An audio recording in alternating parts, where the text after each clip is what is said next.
ते काही वारकरी वारकरी भक्त काय करतो आपण, तर या वारकरी पंथामध्ये दिंडीमध्ये सोहळ्याला जातो. दिंडी सोहळ्यामध्ये जात असताना पंढरपूरला जर पांडुरंग द्वारकीहून आलेच कसे, हे मात्र प्रत्येक वारकरी बांधवाला माहिती नाही.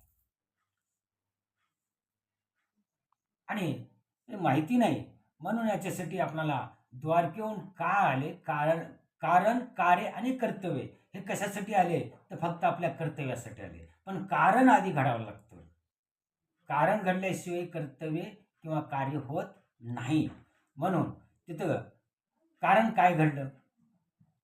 ज्या वेळेला भृगु ऋषी काय करू लागते, तर महान यज्ञ करू लागते आणि भृगु ऋषीच्या यज्ञाला अवर्षण असाच न पाऊस पडण्याचं कारण होते आणि त्यासाठी ते इंद्रदेवतेला काय करू लागते, प्रार्थना करू लागते. इंद्रदेवतेचा आदेशानुशिवाय 33 कोटी देवता इंद्र राजा असल्यामुळं तो कुणाला ढगाला मेघाला अडवत होता.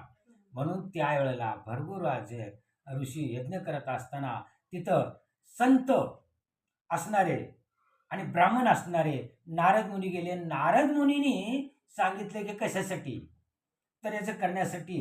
कुणासाठी करता तुम्ही, याचे फलदाते कोण आहेत, ह्याचं फल कुणाला देता यज्ञाचे. त्यावेळेला त्याचं नाव नारद आहे. नारदाने काय केलं, लगेच तिथं उभा केले त्रिकोण. काय उभा केला, त्रिकोण. त्रिकोण म्हणजे उभा कसा केला, एकाला विचारलं की बाबा तुम्ही कशासाठी उभा करता, त्याचं नाव त्रिकोण बरं का. आणि त्यासाठी का, त्याचं फल कुणाला देता, असा प्रश्न नारदाने विचारला. याच्यानंतर पहिलं कुणाला विचारला, एका ऋषीला. त्यानं सांगितलं ब्रह्मदेवाला देणार. दुसरा उठला, त्यानं सांगितलं तुझा ब्रह्मदेवली मोठा आहे का, म्हणजे विष्णूला देणार. तिसरा उठला आणि सांगितलं तुमचे दोघांचे बी राहू द्या, माझ्या महादेवाला देणार. ह्या भक्ताच्या भेदामध्ये काय केला, तर द्वैत वाढला आणि द्वैत वाढल्यामुळं ते काय केलं, तर ज्या वेळेला द्वैत वाढला म्हणून हरिहरा नाही भेद नका करू वाद. हे अनादी काळाचा विषय आहे. आपण पंढरपूरच्या वारीमध्ये आहोत, आम्ही बी आहोत वारीमध्ये. लक्षात ठेवा, पण तुम्हाला आम्ही दिसणार नाही. मी कोणा कुटुंब एक छोटूस आहे, आमची वारी एक आमची छोटीशी आहे म्हणून तुम्हाला दिसणार नाही. पण या वारीमध्ये आलो, ज्या वेळेला येत असताना त्याला कारण घडलं. कुणाचं कारण घडलं, की भृगु ऋषीला अभिमान नष्ट करण्यासाठी 3 देवतेची काय केली, परीक्षा घेण्यासाठी पाठवली 33 कोटी देवतेने.